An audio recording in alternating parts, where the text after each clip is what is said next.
Bonjour et bienvenue dans cette nouvelle vidéo. Et je vais continuer la partie des défonceuses avec l'aspect pratique des bagues de copiage.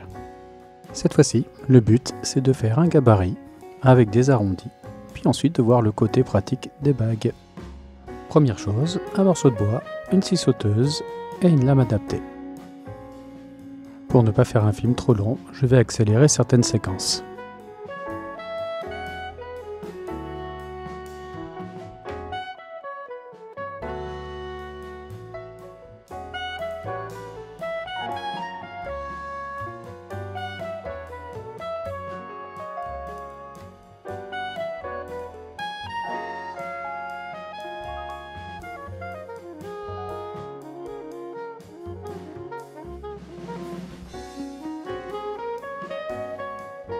Une fois que j'ai fini la découpe, je passe au ponçage. Et là, je vais utiliser deux gabarits arrondis que j'avais fait précédemment. Cela est plus pratique pour poncer des parties arrondies.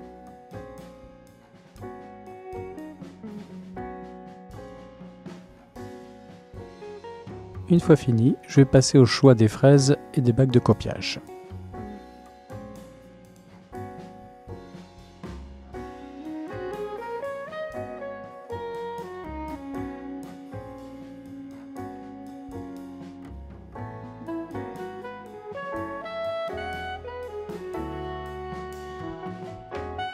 Et pour mon premier essai, je vais prendre une bague de 30 mm avec une fraise de 10 mm.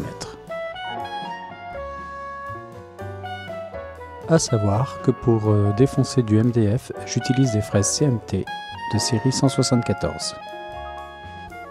Et maintenant, la chose importante, c'est bien d'aller dans le bon sens avec la défonceuse. Comme on le voit sur l'image, je montre le sens de rotation de la fraise et je vais donc travailler en opposition. Si jamais j'utilise ma défonceuse dans l'autre sens, cela peut être dangereux.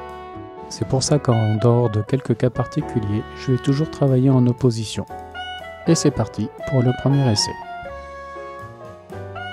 Le travail se fait sans aucune difficulté. Et une fois fini, on constate bien que nous avons fait la copie du gabarit. Et l'on peut tout de suite remarquer que la bague de copiage suit bien l'ensemble des traits, sauf les parties aiguës. Ce qui est logique vu que la fraise et la bague de copiage sont rondes.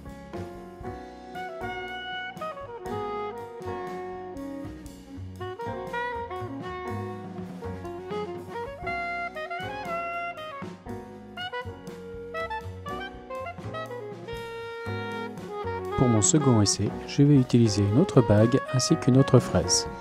Et je vais aller sur 17 mm au niveau de la bague et 6 mm au niveau de la fraise. Et c'est parti pour le test numéro 2. Ainsi, on constate là encore que tout va bien et que c'est facile à utiliser.